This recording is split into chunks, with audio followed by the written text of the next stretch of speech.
আলাইহিস সালাতু সালামকে তৈরি করলেন যাতে করে দুইজন মিলে একটা সমাজ গড়ে, আর সেই সমাজ হচ্ছে মানুষের জীবন যাপন করার একটি উত্তম পদ্ধতি। তাই আমরা সমাজে বসবাস করি। সমাজ যদি কল্যাণময় হয়, সমাজ যদি সংস্কারক হয়, সমাজ যদি ভালো হয়, তাহলে একটি মানুষ সুস্থভাবে শান্তির সাথে জীবন যাপন কাটাতে পারে। আর যখনই আমাদের সমাজে বাধা বিঘ্ন, যখনই ব্যাধি, যখনই আমাদের সমাজে পোকামাকড়ে লেগে যাবে, তখনই আমাদের জীবন কাটা অতি মুশকিল হয়ে যাবে, অতি কঠিন হয়ে যাবে, আমরা জীবন কাটাতে পারবো না।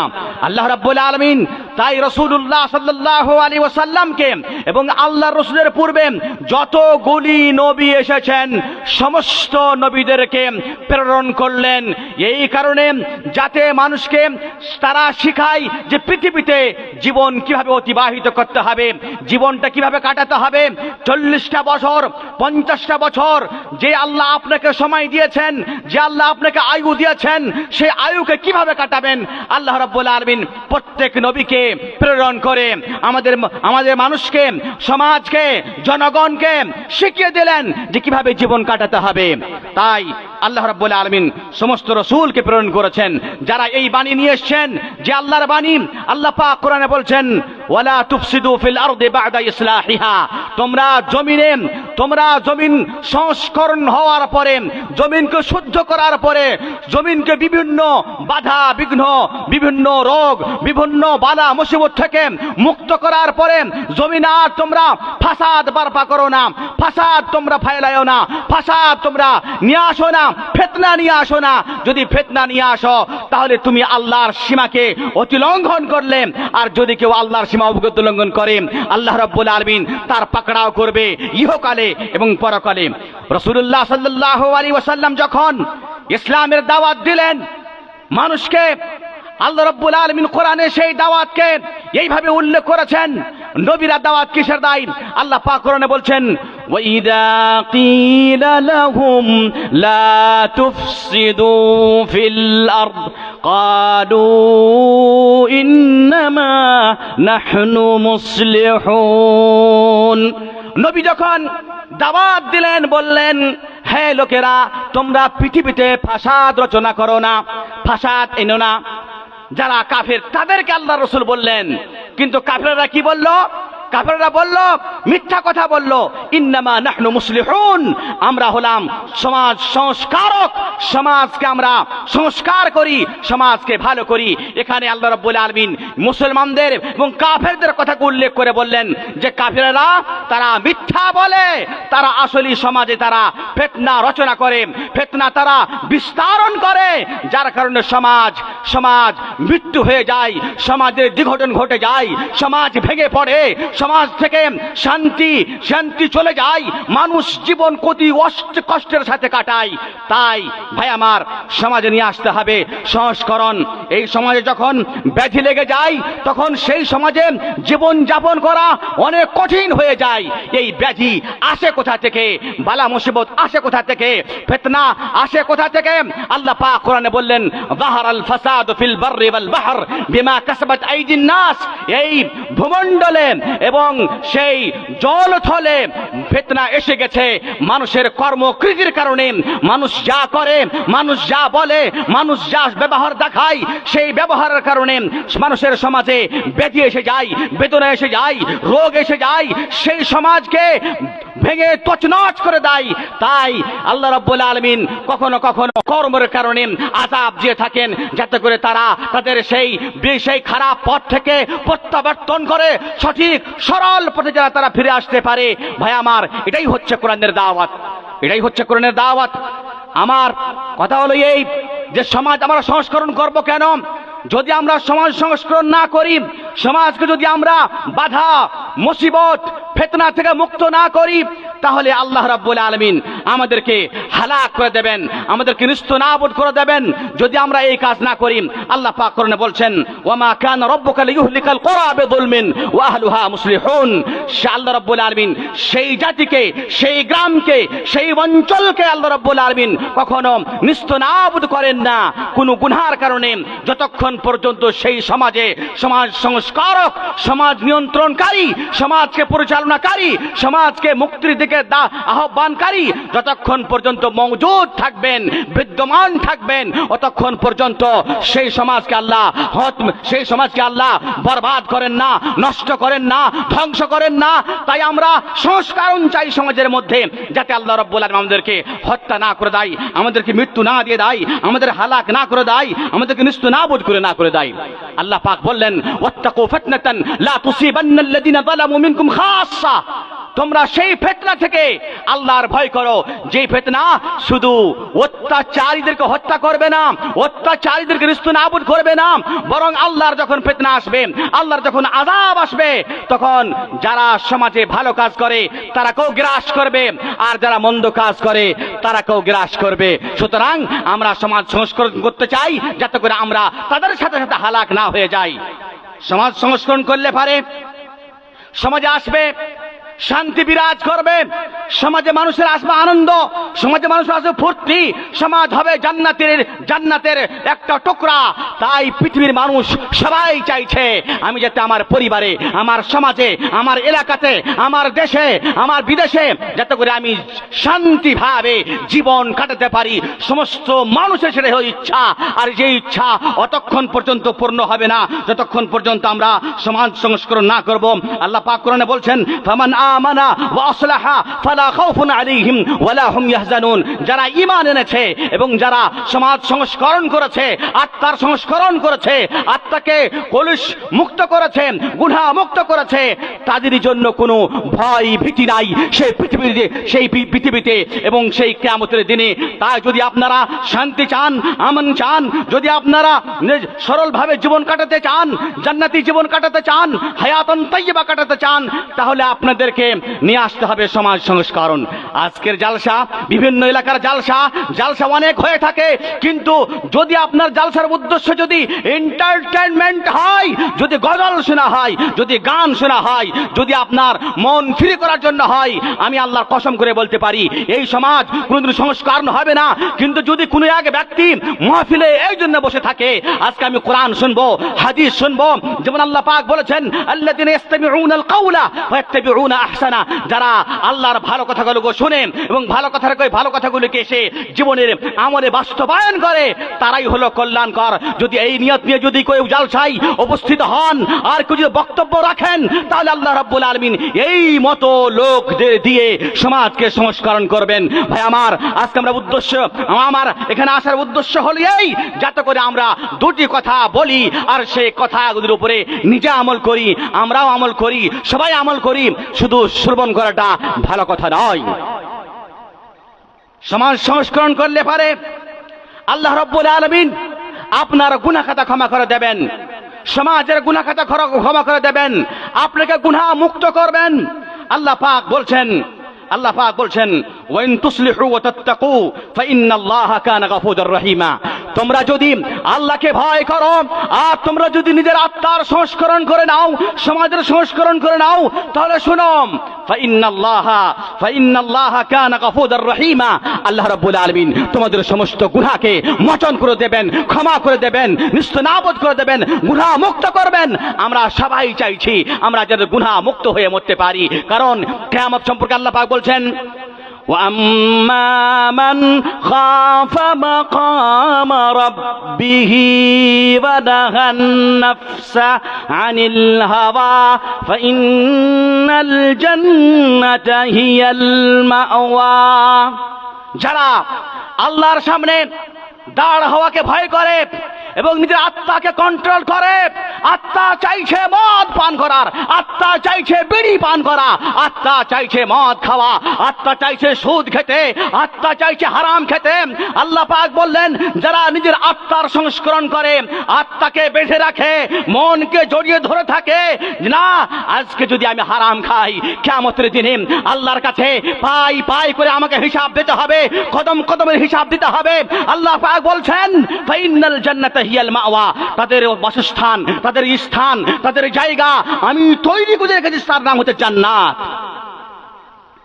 আর আল্লাহ পাক পক্ষান্তরে বলছেন যে যারা وأما من طغى وآثر الحياة الدنيا فإن الجحيم هي المأوى, আর যারা পার্থিব জীবনকে প্রাধান্য দিল আর নিজের অন্তরকে ছেড়ে দিল, হে মন তুমি পৃথিবীতে 60-70 বছরে তুমি যা চাও তাই করো, আল্লাহ পাক বলছেন ফাইনাল জাহিমা হিয়াল মাওয়া, তার জন্য আল্লাহ রাব্বুল আলামিন প্রস্তুত করে রেখেছেন সেই মহা কঠোর আযাবের জায়গা, স্থান, যার নাম হচ্ছে জাহান্নাম। তাই আমরা সংস্করণ চাচ্ছি যাতে করে আমরা আমাদের গুনাহ খাতা ক্ষমা হয়ে যায়, আমরা আল্লাহর কাছে গুনাহ মুক্ত হয়ে হাজির হতে পারি। তা না হলে আল্লাহর কাছে আমাদের মুক্তি নেই। আমরা সমাজ সংস্করণ চাই এই কারণে যদি আমরা সমাজকে সংস্করণ করি, সমাজকে বিভিন্ন গুনাহ থেকে বাঁচাতে পারি, তাহলে আল্লাহ রাব্বুল আলামিন আমাদেরকে ইহকাল পরকালের কল্যাণের তৌফিক দান করবেন, খায়রো ভালাই তৌফিক দান করবেন, যেটাকে কল্যাণ বলা হয়, কল্যাণের তৌফিক দান করবেন, ভালো তৌফিক দান করবেন। আল্লাহ পাক কোরআনে বলছেন যে ইন ইউরিদা ইসলাহান ইউওয়াফিকিল্লাহু বাইনাহুমা, আল্লাহ রাব্বুল আলামিন বলছেন যদি কোন স্ত্রী পুরুষের মধ্যে যদি ঝগড়া হয়ে যায়, স্ত্রী যদি স্বামীর কাছে থাকতে না চায় আর স্বামী যদি তার স্ত্রীকে রাখতে না চায়, মীমাংসা হওয়ার জন্য আল্লাহ পাক বলছেন ফাবাতু হাকামান মিন আহলিহি ওয়া হাকামান মিন আহলিহা, স্ত্রীর পক্ষ থেকে একজন লোক যাবে, স্বামীর পক্ষ থেকে একজন লোক যাবে, তারা যদি ইসলাহ, তারা যদি সংস্করণের ইচ্ছা করে, নিয়ত করে, ইউফিকিল্লাহু বাইনাহুমা, আল্লাহ রাব্বুল আলামিন তাদের এই নিয়তের বরকতের কারণে উভয়দের মধ্যে আল্লাহ রাব্বুল আলামিন একটা সংস্কার, একটা সমাধানের রাস্তা পথ বের করে দিবেন। তাই আমরা সমাজে আমরা সংস্করণ চাই, সমাজে সংস্করণ চাই। আজকে আমাদের সমাজ বিভিন্ন গুনাহে লিপ্ত হয়ে পড়েছে, সুদের বাজার গরম হয়ে আছে, জেনার আড্ডা লেগে আছে, দোকানে জেনা, বাড়িতে জেনা, মোবাইলে জেনা, মিথ্যা কথার কোনো সীমান্ত নেই। আজকে আমরা আমানতের খিয়ানত করি, কোনো পরোয়া করি না, মিথ্যা কথা বলা তো সুন্নাত মনে করে না হয়েছে। স্ত্রী পুরুষের অধিকার আমরা দিতে পারছি না, ভাই বোনদের অধিকার আমরা সবকে মেরে ফেলেছি, আলেম ওলামার সম্মান দিতে পারি না, জনগণের সাথে আমরা ভালো কথা বলতে পারি না, আমাদের জায়গায় জায়গায় আমাদের প্রত্যেক অঙ্গে অঙ্গে আমরা গুনাহে লিপ্ত হয়ে পড়েছি, সমাজ জর্জরিত হয়ে পড়ে আছে। কোনটার কথা বলবো আর কোনটার কথা বলবো না ভাই আমার? কিন্তু প্রশ্ন হচ্ছে এই, মাওলানা সাহেব, আমরা যদি আজকে থেকে আমরা ভালো জীবন গড়তে চাই, জান্নাতি জীবন গড়তে চাই, তাহলে ইসলাম আমাদেরকে কোন পথে কথা বলছেন, ইসলাম আমাদেরকে কোন কাজগুলি করতে বলছেন, যেই কাজগুলি করলে পারে আমরা সমাজকে আবার ফিরিয়ে নিয়ে আসতে পারবো রাসূলুল্লাহ সাল্লাল্লাহু আলাইহি ওয়াসাল্লামের স্বর্ণযুগের মতো, ওমর ইবনে খাত্তাব রাদিয়াল্লাহু তাআলা আনহুর স্বর্ণযুগের মতো, আবু বকর রাদিয়াল্লাহু তাআলা আনহুর স্বর্ণযুগের মতো, উসমান বিন আফফান রাদিয়াল্লাহু আনহুর স্বর্ণযুগের মতো, আলী রাদিয়াল্লাহু তাআলা আনহুর স্বর্ণযুগের মতো। ইমাম মালিক রাহমাতুল্লাহ আলাইহি বলছেন, যদি তোমরা সংস্করণ চাও, সেই যুগ পাল্টাতে চাও, সেই যুগ ফিরিয়ে নিয়ে আসতে চাও, তিনি বললেন লান ইয়াসলুহা আখিরু হাদিল উম্মাহ ইল্লা বিমা সালাহা আউয়ালুহা, এই উম্মতের শেষ সময় যদি কেউ সংস্করণ চাই, তাহলে সংস্করণ সেই পরিকাঠামোতে, সেই নিজামে এবং সেই রুলের দ্বারা সম্ভব, যেই রুল আবিষ্কার করেছেন রাসূলুল্লাহ সাল্লাল্লাহু আলাইহি ওয়াসাল্লাম, আবু বকর রাদিয়াল্লাহু তাআলা আনহু, উমর ফারুক রাদিয়াল্লাহু তাআলা আনহু, খোলাফায়ে রাশিদিন, সালাফে সালেহিন আমাদেরকে যেই পথ দেখিয়ে গেছেন, সেই পথ যদি আমরা অবলম্বন করি, তাহলে আমরা সংস্করণের দিকে আসবো। আজকে নতুন নতুন টেকনোলজি দিয়ে, নতুন নতুন আবিষ্কার করে, নতুন নতুন জিনিসকে ইজাদ করে আমরা সংস্করণ নিয়ে আসতে পারি না। সংস্করণ রয়েছে কিতাবুল্লাহ ও সুন্নতে রাসূলিহি, আল্লাহর কোরআন এবং রাসূলুল্লাহ সাল্লাল্লাহু আলাইহি ওয়াসাল্লামের সুন্নতে।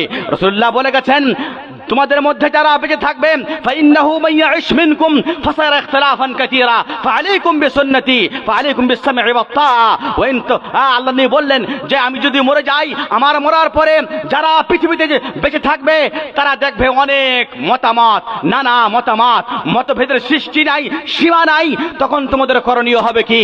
কেউ বলবে সুদ হালাল, কেউ বলবে ব্যাংকের সুদ হারাম, কেউ বলবে ইনস্টলমেন্ট জায়েজ, কেউ বলবে জায়েজ না, কেউ বলবে যে ইনস্টলমেন্টে মোবাইল ক্রয় করা বা আপনার সোনা ক্রয় করা জায়েজ, কেউ বলবে জায়েজ না।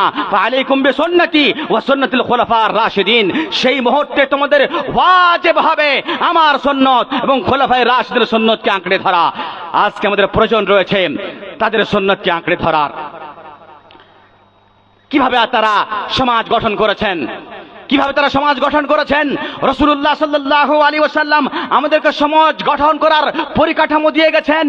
সমাজ তৈরি হয় স্ত্রী পুরুষ থেকে আরম্ভ হয়। স্ত্রী পুরুষ থেকে যখন আরম্ভ হয়, তাহলে আপনাকে ভালো সমাজ গড়তে হলে পরে আপনাকে সর্বপ্রথমে আপনার স্ত্রী ভালো নিতে হবে, যার কথা রাসূলুল্লাহ সাল্লাল্লাহু আলাইহি ওয়াসাল্লাম বলে গেছেন। মানুষ যখন যুবক হয়, রক্ত যখন টগবগ করে ফোটে, তখন মানুষ চিন্তা করে না জিনায় লিপ্ত হয়, হারামে লিপ্ত হয়। তার চোখের জেনা, হাতের জেনা, মুখের জেনা, মোবাইলের জেনা, চ্যাটিং করে, মোবাইলে মেসেজ করে, ভিডিও কল করে। রাসূলুল্লাহ সাল্লাল্লাহু আলাইহি ওয়াসাল্লাম বললেন, ইয়া মা'শারাশ শাবাব মান ইসতাতা'a মিনকুমুল বাআতা ফালইয়াতাযাওয়াজ ফাইন্নাহু আগাদ্দু লিল বাসার ওয়া আহসানু লিল ফারজ। আল্লাহ রাসূল বললেন, হে যুবকের দলেরা, ভাই আমার, যুবক কাকে বলে?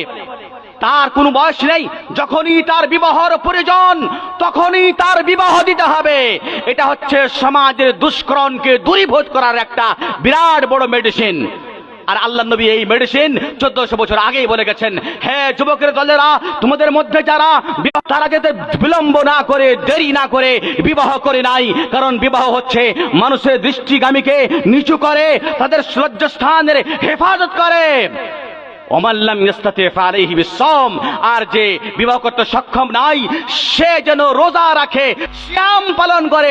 ফাইন্নাহু লাহু বিজা, কারণ যে সিয়াম হচ্ছে মানুষের যৌন ক্ষুধাকে কমজোর করে দেয়, দুর্বল করে দেয়।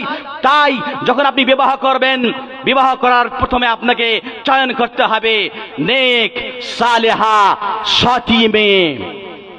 রাসূলুল্লাহ বললেন, তুনকাহুল মারআতু লিআরবাইন লিমালিহা ওয়া লিজামালিহা ওয়া লিহাসাবিহা ওয়া লিদীনিহা ফাযফার বিদাতিদ দ্বীন।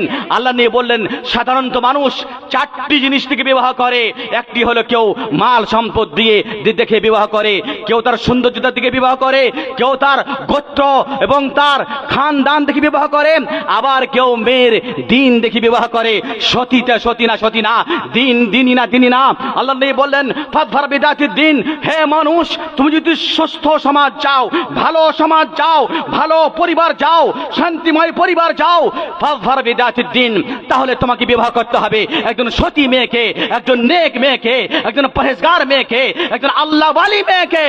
কিন্তু আজকের বাজারে পর্দা নাশীন মা বোনদেরকে কেউ পছন্দ করেন না। পছন্দ করেন সেই মহিলাকে যেই মহিলা স্কার্ট পরে, যেই মহিলা তার জানুকে অঙ্গ করে দিয়ে, উলঙ্গ করে দিয়ে স্কার্ট পরে মোটরসাইকেল চালাই, কার চালাই, আর সে চুলকে খুলে দিয়ে সে পুরুষদেরকে জিনার দিকে দাওয়াত দেয়, সেই মহিলাকে পছন্দ করা হয়। যেই মহিলা নিজের চোখের পর্দা করে না, মুখের পর্দা করে না, গায়ের পর্দা করে না, উলঙ্গ করে দেয়, আর লজ্জাস্থানকে লোকের সামনে পাশ্চাত্য সভ্যতার কারণে বের করে দেয়, সেই মেয়েকে মনে করা হয় আপ টু ডেট মেয়ে, খুব ভালো মেয়ে, আমাকে শান্তি দেবে। কিন্তু জেনে রাখুন, যেই মহিলার কাছে দিন নাই, সেই মহিলা আপনার বাড়িতে একটা সুস্থ সমাজ তৈরি করতে পারে না। ইমাম আহমদ বিন হাম্বল রাহিমাহুল্লাহ বললেন, ইমাম আহমদ বিন হাম্বল রাহিমাহুল্লাহকে একজন লোক জিজ্ঞাসা করলেন, আপনি এত বড় ইমাম কি করে হতে পারলেন? এত বড় ইমাম কি করে হলেন? আপনার বাবা তো বাল্যকালেই মারা গিয়েছিলেন। ইমাম আহমদ বিন হাম্বল রাহিমাহুল্লাহ বলছেন, আমার বাড়ি হলো বাগদাদের মাটিতে, ইরাকের মাটিতে। যেই ইরাকের মাটির কথা কিছুক্ষণ আগে ডাক্তার নাসিম সাহেব বলছিলেন, সেই ইরাকের মাটিতে ঠান্ডার দিনে আমার মা করতেন কি? দেখুন, কোন মাকে আপনি বিবাহ করবেন, কোন মেয়েকে বিবাহ করবেন, কোন মেয়ে আপনার সমাজ তৈরি করবে।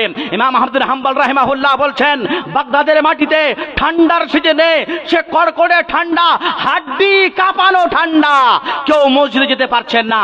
আমার মা আমাকে ফজর হওয়ার আগেই জাগিয়ে দিতেন, জাগার পরে আমার মা আমার জন্য পানি গরম করতেন, পানি গরম করার পরে আমাকে উযু বানাইয়া দিয়ে আমাকে শীতকালের জাড়ের কাপড় পরিয়ে দিয়ে আমাকে আমার মা তার আঁচলের ভিতরে করে, ছোট্ট ছেলে আমি, আঁচলের ভিতরে করে আমাকে মসজিদের দরওয়াজাতে আমাকে পৌঁছে দিতেন। আমার মায়ের এই তারবিয়াতের কারণে আজকে আমি হতে পেরেছি ইমাম আহমদ বিন হাম্বল। কোথায় সে মা, কোথায় সে মা যেই মা আপনার ছেলেকে ইমাম আহমদ বিন হাম্বল তৈরি করবেন? কোথায় সে মা যেই মা ইমাম বুখারী রাহিমাহুল্লাহর জন্য কেঁদে কেঁদে আল্লাহর কাছে দোয়া করছেন, আল্লাহ আমার ছেলে আমার ছেলে মুহাম্মদ বিন ইসমাঈলের চোখের দৃষ্টি শক্তি হারিয়ে ফেলেছে। মা আল্লাহর কাছে কান্নাকাটি করছে, আল্লাহ আমার ছেলেকে তুমি চক্ষু শক্তি দিয়ে দাও, শক্তি দিয়ে দাও, যাতে করে আমার ছেলে হাদিস পড়তে পারে, কোরআন পড়তে পারে, কালামুল্লাহ পড়তে পারে, আর যাতে করে একটা পণ্ডিত হতে পারে। অঝর নয়নে কাঁদছেন, রাতের পর রাত কাঁদছেন। ইমাম বুখারীর মা স্বপ্নে দেখছেন ইব্রাহিম আলাইহিস সালাতু সালামকে। ইব্রাহিম আলাইহিস সালাম বলছেন, হে ইমাম বুখারীর মা, তুমি যাও, দেখো তোমার ছেলের দৃষ্টি শক্তি আল্লাহ ফিরিয়ে দিয়েছেন। সকালবেলায় যখন উঠছেন তার মা দেখছেন আমার সন্তান, তার চোখ দিয়ে ভালো করে দেখছেন, খুশি আত্মহারা হয়ে গেলেন। কোথায় পাবেন সেই মা? আপনাকে সেই মা খুঁজে বের করতে হবে, সেই মাকে চয়ন করতে হবে যদি আপনি চান একটা সুস্থ সমাজ, ভালো সমাজ। ভালো সমাজ তৈরি করতে গেলে হলো চাইলেও পারে আপনাকে ভালো মা নিয়ে আসতে হবে। আর যখন ভালো মা নিয়ে আসবেন, সে ভালো মায়ের বৈশিষ্ট্য কি হতে পারে, সতী মেয়ের বৈশিষ্ট্য কি হতে পারে, সে যেন পর্দানাসীন হয়, পর্দানাসীন হয়। স্কুলে পড়াটা ওয়াজিব না, ধর্মীয় জ্ঞান জানা ওয়াজিব। সুতরাং আপনি যে মেয়েকে দেখতে যাবেন, আপনি জিজ্ঞাসা করবেন যে যদি আপনার সাথে যদি একটা সংমিশ্রণে বাচ্চা হয়, তাহলে বাচ্চার নামটা আপনি কি রাখবেন? যদি আপনার হব স্ত্রী বলে, তার নাম রাখবো রিন্টু, তার নাম রাখবো রোনাল্ডো, তার নাম রাখবো সালমান খান, তার নাম রাখবো আরো অন্য কিছু। আপনাকে বুঝে নিতে হবে এই মেয়ে একটা সুস্থ সমাজ তৈরি করে দিতে পারে না। বিবাহ হওয়ার পরে সুস্থ সমাজ গড়ার জন্য আল্লাহর কাছে দোয়া করতে হবে। যেমন আম্বিয়ায়ে কেরাম আল্লাহর কাছে দোয়া করতেন, রব্বে হাবলি মিন লাদুনকা যুররিয়াতান তাইয়্যিবা। আপনাকে নামাজের পরে রাত্রের সেই সময়ে যখন সবাই ঘুমিয়ে পড়ে, আল্লাহর কাছে দোয়া করতে হবে, রব্বে হাবলি মিন লাদুনকা যুররিয়াতান তাইয়্যিবা। হে আল্লাহ, তুমি আমাকে তোমার পক্ষ হইতে তুমি দিতে পারো, আমাকে একটা নেক সুসন্তান দান করো, সুসমাজের একজন অঙ্গ দান করো, যে আমার ছেলে পৃথিবীতে এসে সমাজের সংস্করণ করবে, সমাজে আল্লাহ এবং আল্লাহ রাসূলের কালামকে প্রচার এবং প্রসার করবে। এই সময় এই মতো আমাকে একটা সন্তান দান করেন। আম্বিয়ায়ে কেরাম, নবীরা আল্লাহর কাছে দোয়া করতেন। আপনি কদিন দোয়া করেছেন? আপনি তো দোয়াই করেন না। রব্বানা হাব লানা মিন আজওয়াজিনা ওয়া যুররিয়াতিনা কুররাতা আ'য়ুনিন ওয়াজআলনা লিল মুত্তাকিনা ইমামা। আপনাকে একটা বিরাট স্বপ্ন দেখতে হবে। শুধু এই কথা না, আজকে আমাদের পাড়া গ্রামের মা বোনেরা কি বলে জানেন? আল্লাহ, আমার ছেলেটাকে একটু বাঁচিয়ে দাও, এর কামাই খাবো না। এ বোকা মেয়ের পরিচয়, এগুলো আসলেই জানে না, অজ্ঞ। আর যখন ছেলে হয়ে যায়, যাতে করে আমার ছেলেটা না মরে যায়, শিরিক করে বলে। কি শিরিক বলেন জানেন? কি শিরিক করে জানেন আপনারা? যখন বাচ্চা হয়ে যায়, তখন আমার ছেলে মরে যাচ্ছে, বাঁচছে না, কি নাম রাখবে? ঝ্যাটনি, কালু, হ্যাঁ, কালু, ঝেন্টু, মিন্টু, গোবর, পোকা, মাকড়, এই সব নাম রাখলে ছেলে মরবে না। আকিদা বল না সঠিক? এই শিরক। আল্লাহ রাসূল বললেন, যখন তোমার বাচ্চা হবে তার আগে থেকে তুমি দোয়া করো, আল্লাহ পাক কোরআনে বললেন। তারপরে যখন বাচ্চা হবে, আল্লাহ রাসূল বলেন, ইন্না হাব্বাল আসমাই ইলাল্লাহি আব্দুল্লাহ ওয়া আব্দুর রহমান। তুমি তোমার ছেলের পবিত্র ভালো নাম রাখো, এবং সবচাইতে ভালো নাম হচ্ছে আব্দুল্লাহ, আব্দুর রহমান। আজকের রেটে আপ টু ডেট, আজকের রেটে টুডেস, আজকের দিনে যদি কারো বাচ্চা হয়, টেলিফোন করে বলেন, আসসালামু আলাইকুম শেখ, আমার একটা ছেলে হয়েছে, দুটা নামগুলো চয়ন করে দেন তো। পটাচ্ছে আব্দুর রহমান, হারুন, আব্দুল সালাম, আবু বকর, ওমর, খালেদ। কিছুক্ষণ পরে রিপ্লাই আসছে কি, হুজুর শেখ, এগুলো তো ওল্ড নেম, নতুন নাম চাই, নতুন নাম। কি নাম নেবেন? Rinku, Pinku, twin, ringtone, Ronaldo, এইগুলো নাম চাই। হাসির কথা না। আজকে আমরা মুসলমান, আমাদের যদি এনআরসি হয়ে যায়, এই যে এসআইআর চলছে বা বিহারে হয়ে গেছে, জিয়াউল, এখানে অনেক ওলামা আছেন, জিয়াউল বলে কোনো শব্দ নেই। হয় জিয়া হবে, আর না হলে জিয়াউল হক হবে, না হলে জিয়াউল ইসলাম হবে। জিয়াউল কি করে হলো? আনারুল, জিয়াউল, হ্যাঁ, এনামুল, আব্দুল, এই নাম কে রাখছে? আর আপনার আধার কার্ডে, আপনার ভোটার কার্ডে, আপনার পাসপোর্টে এই রকম নাম থেকে যাচ্ছে। আসলে কিন্তু আপনি জন্মগত ভারতীয়, আপনি ভারতের সন্তান, কিন্তু আপনার মূর্খতার কারণে, ইসলামের জ্ঞান নাই বলে, আপনার স্ত্রীর জ্ঞান নাই বলে আপনি বাংলাদেশি হতে বাধ্য হচ্ছেন, এবং আপনার ছেলেকে বাংলাদেশি করতে আপনি বাধ্য করছেন। ঠিক বললাম না? ঠিক বললাম? সঠিক না? সঠিক না? মস্তিষ্কে কথা আসছে। সুতরাং যখনই বাচ্চা হবে, তখনই আপনি কোন আলেমে দিনকে, আলেমে দিন কাকে বলে আমি গতকালকে বলেছি, আলেমে দিন কাকে বলে? আলেমে দিন ওকে বলে না যাকে সমাজ আলেম বলে, আলেমে দিন তাকে বলে যাকে উলামায়ে কেরামরা আলেম বলেন, যে না, উনার কাছে প্রশ্ন জিজ্ঞাসা করেন, উনি সঠিক উত্তর দেবেন। হ্যাঁ, আমিও তার ভক্তভোগী, নামের ব্যাপারে আমিও তার ভক্তভোগী, কিন্তু যেহেতু আমার নানার এটা ভুল ছিল, তাই আমি আজকে কিছু বলছি না। কিন্তু আজকে থেকে কেউ ভুল করবেন না, আজকে থেকে কেউ ভুল করবেন না, ছেলের নাম ভালো করে রাখবেন। দ্বিতীয় কথা হলো এই যে আমাদের সমাজে অনেক লোক এমন নাম রাখে, নামটা কিন্তু আরবি, নামটা কিন্তু কি আরবি, আর আরবিতে কিছুগুলি লেটার আছে যেগুলো আমাদের বাঙালিরা উচ্চারণ করতে পারে না, যেমন আইন, যেমন দাদ, যেমন জা, যেমন সা, হ্যাঁ, এগুলো উচ্চারণ করতে পারে না। একজন নাম হলো সাকিব, কোরআনে আছে না, ওয়াস সামাই ওয়াত তারিক ওয়া মা আদরাকা মাত তারিক আন নাজমু সাকিব। একজন নাম হচ্ছে সাকিব, ওর নাম কি বলছে আমরা প্রোগ্রামে? সাকিব, সাকিব, ও সাকিব ভাই, বলছি না? বলছি না? কি সাকিব কোথায় আছে? আর আপনার ভোটার লিস্টে লেখা আছে এস এইচ শাহ, মানে যত বড় সিন হতে পারে আপনি টেনে নিয়ে আসছেন ওকে। হ্যাঁ, হচ্ছে না? হচ্ছে না? হচ্ছে। তারপর জিয়াউল হক, জিয়া আরবিতে হলো দাদ, দাদটা আরবের লোকেরা ছাড়া ভালোভাবে অন্য কেউ উচ্চারণ করতে পারে না। তারপরে আপনি নাম রেখেছেন ইরফান, আইন রা ফা আলিফ নুন, ইরফান, ইরফান, ইরফান, ইরফান, আলিফ রা ফা আলিফ নুন, ইরফান। ভুল না? ভুল না? ভুল।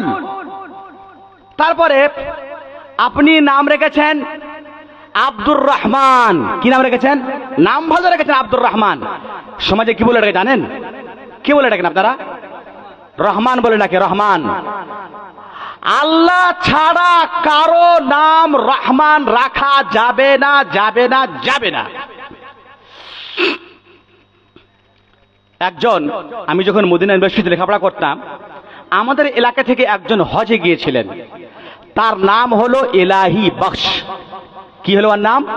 এলাহি বখশ। কিন্তু মানুষ যেমন আব্দুর রহমানকে আব্দুর রহিমকে রহিম বলে ডাকে, আব্দুল গাফফারকে গাফফার বলে ডাকে, এটা কিন্তু বদভ্যাস, আমাদের জ্ঞান নাই তার কারণে। ভাই আমার, আপনাদেরকে বুঝাচ্ছি, আপনারা বুঝে নেন, আজকে থেকে যার ছেলের নাম আব্দুর রহমান, তার বাপের উপরে ফরজ যে সেই জন্য তার ছেলের নামটা বিশেষ করে ভালো করে ডাকে। আমার ছেলে হয়েছে, এই ছেলেটার নামটা আমি রেখেছি না আপনি রেখেছেন? আপনি বেশি জানেন না আমি বেশি জানি। তো প্রথম দিনে যখন আমি ডাকবো, এ রহমান শুনতে রেখে শুনতে শুনতে কোনটা গেছি শুন না, এটা বলি না এ রহমান শুন না, এ রহিম শুন না, তখন আপনার বাড়ির পাশের লোকটা কি বলছে, আচ্ছা এর নামটা তো আজকে শুনলাম, এটা তো রহিম, এটা তো রহমান, তাই না? কিন্তু যদি আপনি প্রথম যদি বলতেন, ও বেটা আব্দুর রহমান, ও বেটা আব্দুর রহিম, ও বেটা আব্দুল গাফফার, ও বেটা আব্দুল করিম, তাহলে আপনার পড়েছে আচ্ছা ওর নাম আব্দুল করিম। বাবা মায়ের ভুল যে তার বাপ মা ছেলের ভালো নাম ডাকে না, যার কারণে সমাজও ডাকে না। আমি বলছিলাম ইলাহি বখশ, তা আমাকে আমার গ্রাম থেকে ফোন যাচ্ছে যে আমাদের গ্রামের মাস্টার গেছেন হজ করতে, তো আপনি একটু সহযোগিতা করে দিয়েন, মদিনাতে ঘুরবে, আপনার কাছে তো টয়োটা কামরি গাড়ি আছে, একটু ঘুরিয়ে দেবেন। ঠিক আছে, কে কোন মাস্টার? শুনেন কি নাম জানেন? এলাহি বখশ নাম বললাম না, সংক্ষিপ্ত করে কি বলে? এলাহি মাস্টার। কি মাস্টার? এলাহি মাস্টার। আচ্ছা, যদি এলাহি মাস্টারকে যারা আরবি বুঝেন, এলাহি মাস্টারকে যদি আরবিতে বলা হয় যে ও, যদি বাংলাও বলা হয় ও এলাহি, ও এলাহি, ও এলাহি, এর অর্থ জানেন? কি অর্থ জানেন? ও এলাহি মানে হলো ও আমার মাবুদ, ও আমার আল্লাহ, ও আমার খোদা, এটাই মানে। এখন দ্বিতীয় মানে না, তাই না মাওলানা সাহেব? ও এলাহি মানে ও আমার আল্লাহ। তাহলে আমাকে বলছে কি এলাহি মাস্টার গেছে হজ করতে। এলাহি মাস্টার এলাহি মানে তো হলো আমার খোদা। তো সেই আর গ্রামে ওকে ডাকছে ও এলাহি স্যার, এলাহি মাস্টার, শোনো তো এখানে, শোনো তো, এলাহি মাস্টার। শিরক হলো না? আল্লাহ, এর থেকে বড় শিরক আর কি হতে পারে? এর থেকে বড় শিরক আর কি হতে পারে? সুতরাং আপনার ছেলের নাম ভালো নাম রাখবেন। যখন আপনার ছেলের নাম ভালো রাখলেন, আপনাকে ডাকতে হবে। আপনার ছেলে যখন কথা বলতে আরম্ভ করলো, তখন আপনার ওয়াজিব হবে সেই ছেলেকে কালেমা লা ইলাহা ইল্লাল্লাহ, আশহাদু আল্লা ইলাহা ইল্লাল্লাহ, মুহাম্মাদুর রাসূলুল্লাহ, তার ভাষা দিয়ে আপনাকে পড়াতে হবে। আজকে আপনার আপ টু ডেট লোক, হ্যাঁ আপ টু ডেট লোক, তো হয়তো আপ টু ডেট হতেও পারি না, এদিকেও না ওদিকে না, খোদা হি মিলা নবী সালেহ সালাম, এইদিকে কারো না ওদিকে কারো না। কি আজকে জানেন? বাচ্চা হলে পারে আচ্ছা হ্যাঁ আব্বা এ বি সি ডি, হ্যাঁ তাই তো শিখাই। আল্লাহ পাক কোরআনে বলছেন ফা'লাম আন্নাহু লা ইলাহা ইল্লাল্লাহ ওয়াস্তাগফির লিযামবিকা ওয়া লিল মুমিনিন। তুমি প্রথমে জানো যে আল্লাহ ছাড়া কোনো মাবুদ নেই। আপনার ছেলেকে জ্ঞান দিতে হবে, হে আমার ছেলে, আমরা পৃথিবীতে এসেছি, আমাদের রব হলো আল্লাহ রাব্বুল আলামিন, আল্লাহ ছাড়া কোনো মাবুদ নাই। তাই আপনার ছেলেকে শেখাতে হবে আমরা হলাম আল্লাহর বান্দা, লা ইলাহা ইল্লাল্লাহ পড়ো বেটা। যখন আপনার ছেলে 7 বছরের হয়ে গেল, সমাজ ভালো চান, আপনার ছেলেকে নামাজে নিয়ে যেতে হবে। রাসূলুল্লাহ বললেন মুরু আওলাদাকুম বিসসালাত ওয়া হুম আবনাউ 7 সিনিন ওয়াদরিবুহুম আলাইহা ওয়া হুম আবনাউ 10 সিনিন। যখন তোমার ছেলে হোক না মেয়ে হোক, তখন তোমার ছেলে মেয়েকে তুমি নামাজের আদেশ করো। যদি নামাজ না পড়ে 10 বছরের পরে, তাহলে তাকে তুমি বেতাঘাত করো, অর্থাৎ তাকে তুমি মারো। নামাজ কেন পড়ো না? আজকে আপনারা আমাকে বিষয় দিয়েছেন ইসলাহে মুআশারা কিউ और कैसे, সমাজ সংস্করণ কিভাবে, কেন এবং কিভাবে। আল্লাহ নবী কি বলছেন? যখন তোমার ছেলে 7 বছরের হয়ে যাবে নামাজের আদেশ করো, আর যখন 10 বছরের হয়ে যাবে নামাজ না পড়লে পরে তাকে বেতাঘাত করো, মারো, প্রহার করো। আর আমরা চাইছি কি সমাজ, উত্তম সমাজ। এই কাজটা করা তো দূরের কথা, আমরা তো নিজেই নামাজ পড়ি না। মুসলিম সমাজ, তুমি নিজেই নামাজ পড়ো না, আর তুমি বলো গলা ফাটিয়ে আমরা এই দিকে পিছনে, আমরা ওই দিকে পিছনে, আমরা এই দিকে পিছনে। আপনি তো একটু আগেই শুনছিলেন যে উন্নতির চরম চিত্তে মুসলমানেরা তখনই পৌঁছেছিলেন যখন তারা দ্বীনকে আঁকড়ে ধরেছিলেন। আজকে আমরা দ্বীনকে বেচে ফেলি, দ্বীনকে বিক্রি করি, আর আমরা সমাজের স্বপ্ন দেখি আমরা চরম পন্থে, আমরা উচ্চ স্থানে পৌঁছার জন্য। কখনোই না। 7 বছরের হলে পরে আপনাকে নামাজের আদেশ করতে হবে। যদি আপনি আদেশ না করেন, তাহলে আপনি গুনাহগার আল্লাহ রাসূলের কাছে, আল্লাহর কাছে। একজন মা ইবনে বাজ রাহমাতুল্লাহ আলাইহি জিজ্ঞাসা করছেন, সে মা কিন্তু ভালো নামাজি মা, বলছেন শেখ, ফজরের যখন আজান হয় আমি তো নামাজ পড়তে উঠি, কিন্তু বাচ্চা কাচ্চা কচি বাচ্চা উঠাচ্ছি তো উঠে না। মা বাপ যখন উঠাচ্ছে মা বলছে আরে ছাড়ো না জি, এই ছেলেটা তো ছোট্ট ছেলে, ওর জন্য নামাজ ফরজ হয়নি, ছাড়ো না ওকে। তখন উঠছে না, জাগো জাগো জাগো, উঠছে না। তুই এর উপায় করবো, ওর নিদ খুব, মানে নিদ খুবই আসছে, কি করব তার? উত্তর কি জানেন? ইবনে বাজের উত্তর কি ছিলেন জানেন?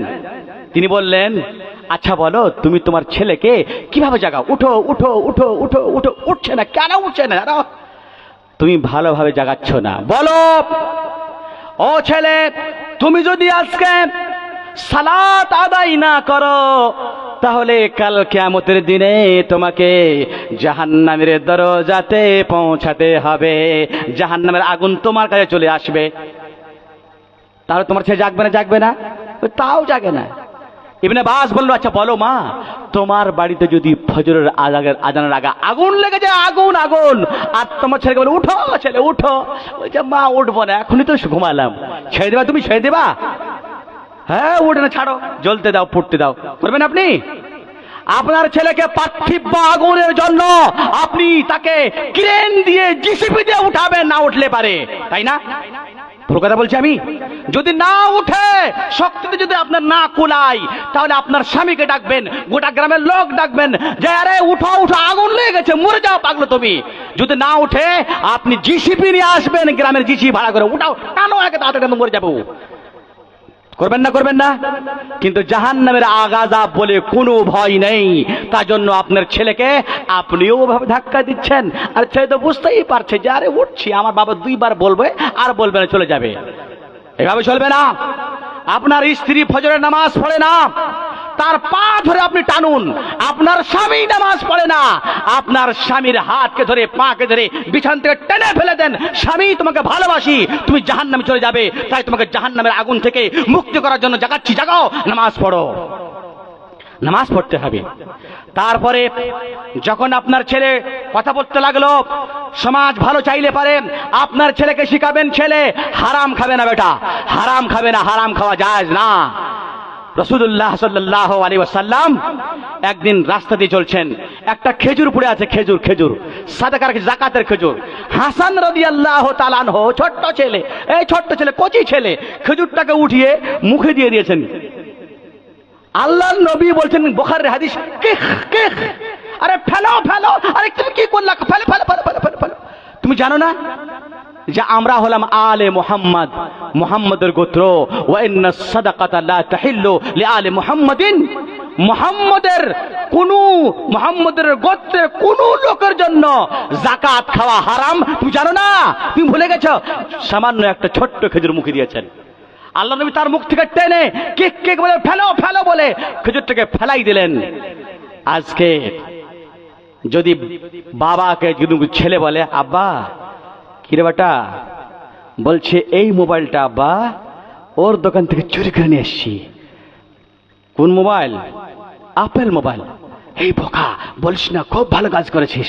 আর তুই পাঁচশো নিতে পারিসনি, আর 300 নিতে পারিসনি? একটা আমার হতো, একটা তোর মার হতো, একটা তোর বাপের হতো, একটা তোর দাদুর হতো, আর নিতে পারিসনি? বোকা কোন ঠেকার? হ্যাঁ, এই সমাজ আপনি কি করে, কোন উদ্দেশ্যে, কোন মন নিয়ে আপনি আপনার সমাজকে গড়তে চাইছেন? আপনার মেয়ে, ছোট্ট মেয়ে, বলছে মৌলানা সাহেব ছোট হয়ে আছে, ওই জন্য স্কার্ট পিনাচ্ছি, একটু করে ফরক কাটা, বুক কাটা ফরক আর পিছা কাটা ফরক পরাচ্ছি, বড় হবে তখন ওরাই পর্দা করবে। না, আপনার ছেলেকে প্রশিক্ষণ দিতে হবে বাল্যকাল থেকে, তখনই আপনি সমাজ ভালো পাবেন। আপনার মেয়ে বড় হয়ে গেছে, আপনার মেয়ে সাবালিকা হয়ে গেছে, আপনি বোরকা পরতে বলেন না, পর্দা করতে বলেন না, স্কুলে যাচ্ছে, স্মার্টফোন দিয়ে দিয়েছেন আপনি। স্মার্টফোনের কথা তো বলতে পারবো না, এত ঝামেলা, বিপদের জট, ফিতনার জট, ছেলে মেয়ে উভয়কে গ্রাস করে রেখেছে এই স্মার্টফোন।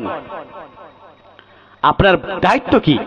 কিয়ামতের দিনে আল্লাহ রাব্বুল আলামিন, বুখারীর হাদিস, আলা কুল্লুকুম রাইন ওয়া কুল্লুকুম মাসউলুন আন রাইয়াতিহি, তোমাদের মধ্যে সবাই হচ্ছে অভিভাবক এবং সবাইকে জিজ্ঞাসা করা হবে কিয়ামতের দিনে, তোমার নেতৃত্বে যেই লোকগুলি জীবনযাপন করছিল তারা কেমন ছিল, তারা কি করত।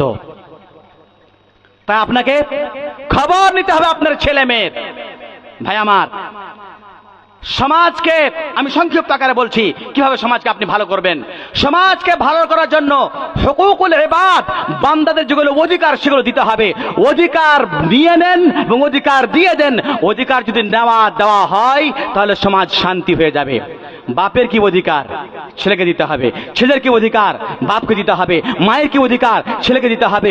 যদি আমরা সবাই অধিকার দিতে লাগি তাহলে আমাদের সমাজে আর ফিতনা থাকবে না। কিন্তু বিবাহ হচ্ছে, অনেক যুবক জানে না যে স্বামীর ওপরে স্ত্রীর কি কি অধিকার, স্ত্রীর ওপরে স্বামীর কি কি অধিকার। খুব খারাপ লাগবে, একজন যুবক হয়ে যাচ্ছে বিয়ের জন্য রেডি, তার ওয়াজিব হলো বিয়ে করার আগে আমার উপরে আমার স্ত্রীর কি অধিকার, মোহর দিতে হবে, আমাকে মোহর দিতে হবে। আমার স্ত্রীর ভরণ পোষণ আমাকে দিতে হবে। আমার স্ত্রীর বাড়ি আমাকে দিতে হবে। আমার স্ত্রীর খাওয়ান দাওয়ান দিতে হবে। আমার স্ত্রীর সাজসজ্জা দিতে হবে।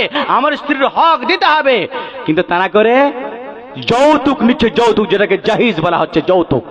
হ্যাঁ, যৌতুক নেবে কি, মোটরসাইকেল নেবে, কার নেবে, তারা পুরুষ। কিভাবে আপনি সমাজকে সংস্করণ করবেন? তাই আপনাকে হুকুকুল ইবাদ দিতে হবে এবং নিতে হবে। হ্যাঁ, আপনার যখন বোনের বিয়ে হচ্ছে তখন আপনার বোনাই ডিমান্ড চাচ্ছে, তখন আপনি বলছেন, খুব জালসা করছেন, এই ডিমান্ড নেওয়া হারাম, ডিমান্ড নেওয়া হারাম, ডিমান্ড নেওয়া হারাম। কিন্তু যখন আপনার বিবাহ হচ্ছে, এই এরা আমাকে এই মোটরসাইকেল দিল, আর সেই ওই স্প্লেন্ডার, আজকের যুগে তো শাইন চলছে, আজকের যুগে তো অ্যাপাচি চলছে, আজকের যুগে আমাকে এই দিল। হ্যাঁ, দেওয়ার বেলাতে আপনি দিচ্ছেন না, ভালো কথা, দিবেন না। কিন্তু নেওয়ার বেলাতে আপনি হাঙ্গরের মতো মুখ খুলে বলছেন যে আমাকে আমার ছেলে PhD holder, MA pass, BA pass, car লাগবে।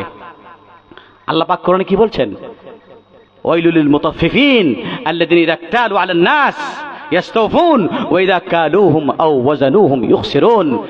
তাদের ধ্বংস হোক যারা নেওয়ার সময় তো পরিপূর্ণ নেবে আর দেওয়ার সময় বকিলের মতন করে দেবে। আমি এই কথা বলছি না যৌতুক নেওয়া হালাল এবং নিতে পারেন, দিতে পারেন না, যৌতুক হারাম, দেওয়া চলবে না। কিন্তু শুধু এটাই অধিকার না, বোনের হক কোথায় গেল? বোনের অধিকার কোথায় গেল? উত্তরাধিকার থেকে, তারকা থেকে, মিরাজ থেকে কোথায় গেল? কে দিবে আপনাকে? বোনকে কাঁদিয়ে কাঁদিয়ে বোনের ছবি ক্ষীণ হয়ে গেল, আর আপনি সমাজ চাইছেন সমাজ সংস্করণ হবে না। সুতরাং সমাজকে সংস্করণ করতে হলে পারে মানুষের অধিকার আদায় করতে হবে। স্ত্রীর অধিকার, মায়ের অধিকার, ছেলের অধিকার, বাচ্চাদের অধিকার, পাড়া প্রতিবেশীর অধিকার, সমাজের অধিকার, দেশের অধিকার, শাসকের অধিকার আপনাকে আদায় করতে হবে। তারপরে হলো কি, সমাজকে ভালো করতে হলে পারে আল্লাহ পাক বললেন, ওয়া তাআওয়ানু আলাল বিররি ওয়াত তাকওয়া ওয়া লা তাআওয়ানু আলাল ইসমি ওয়াল উদওয়ান। হে মানুষেরা, তোমরা অন্যকে সহযোগিতা করো ভালো কাজে, সৎ কাজে, খারাপ কাজে, মন্দ কাজে সহযোগিতা করো না। যখন আমরা এই কথাটা বুঝে নেব, আমাদের সমাজ সংস্করণ হয়ে যাবে, সমাজ মুক্ত হয়ে যাবে। 4 নম্বর হলো যা দিয়ে আমরা সমাজকে ভালো করতে পারি, সেটা হলো আমর বিল মারুফ ওয়া নাহই আনিল মুনকার। মানুষকে ভালো কাজের আদেশ দেওয়া এবং খারাপ কাজ থেকে নিষেধ করা। আল্লাহ পাক বললেন, কুনতুম খায়রা উম্মাহ উখরিজাত লিন-নাস তা'মুরুনা বিল মারুফ ওয়া তানহাউনা আনিল মুনকার ওয়া তু'মিনুনা বিল্লাহ। তোমরা হচ্ছে সবচাইতে উত্তম সমাজ, উত্তম জাতি, কারণ তোমরা মানুষকে সৎ কাজের আদেশ করো, খারাপ কাজ থেকে তোমরা নিষেধ করো, আর তোমরা আল্লাহর প্রতি ঈমান রাখো। তাই পঞ্চম পদ্ধতি হচ্ছে কি, পৃথিবীতে সমাজ তৈরি হয় শাসক এবং সাধারণ জাতি। শাসকের কি অধিকার আর সাধারণ জাতির কি অধিকার? আল্লাহ পাক দুটি কথা উল্লেখ করেছেন। ইন্নাল্লাহা ইয়া'মুরুকুম আন তুআদ্দুল আমানাতি ইলা আহলিহা ওয়া ইযা হাকামতুম বাইনান নাসি আন তাহকুমু বিল আদল। এটা হচ্ছে শাসকের জন্য। শাসককে আল্লাহ পাক বলছেন, এমএলএ কে আল্লাহ পাক বলছেন, এমপি কে আল্লাহ পাক বলছেন, মুখিয়া মোড়লকে আল্লাহ পাক বলছেন যে তোমার কাছে যে জনগণের আমানত রয়েছে সেগুলোকে দিয়ে দাও এবং সমাজের মধ্যে তোমরা ইনসাফের সাথে কাজ করো। যখন শাসক ইনসাফ করতে লাগবে, সমাজে শান্তি আসবে। আর যখন শাসক অত্যাচার হবে, সমাজে চলে আসবে বাধা বিঘ্ন, সমাজ ছারখার হয়ে যাবে।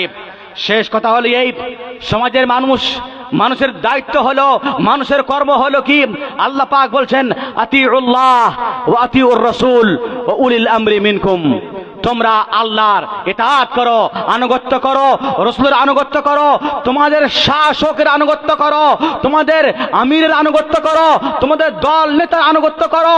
যদি তোমরা এই আনুগত্য করো, মানুষ যদি এই পদ্ধতি নিয়ে চলে, তাহলে অবশ্যই সমাজে আসবে সংস্কার, সমাজে আসবে শান্তি, সমাজে আসবে মহব্বত, সমাজে আসবে প্রেম প্রীতি, সমাজ হয়ে উঠবে জান্নাতের ঘর। তাই আল্লাহর কাছে শেষে দোয়া করি, পরওয়ারদিগারে আলম তুমি আমাদের সকলকেই জান্নাতিময় ইহকালে জীবন দান করো, এবং আমাদের ছেলে মেয়ে মাতা পিতা ভাই বোন সবাইকে যাতে আমরা বাঁচাতে পারি এই আমাদের তৌফিক দান করো। আর আমরা যাতে যতদিন পর্যন্ত পৃথিবীতে থাকি মুসলমান হয়ে থাকি, আর যখন আমরা মরি তখন যেন আমরা ঈমানকে নিয়ে মরতে পারি।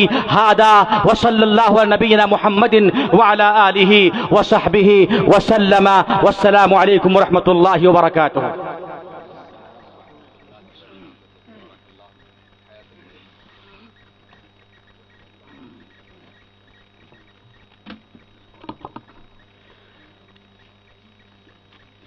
সম্মানিত শ্রোতা মণ্ডলী, আমরা মূল্যবান বক্তব্য শুনছিলাম ফজিলাতুল শেখ ডক্টর নূহ আলম আব্দুল সত্তার মাদানী হাফিজাহুল্লাহর কাছ থেকে।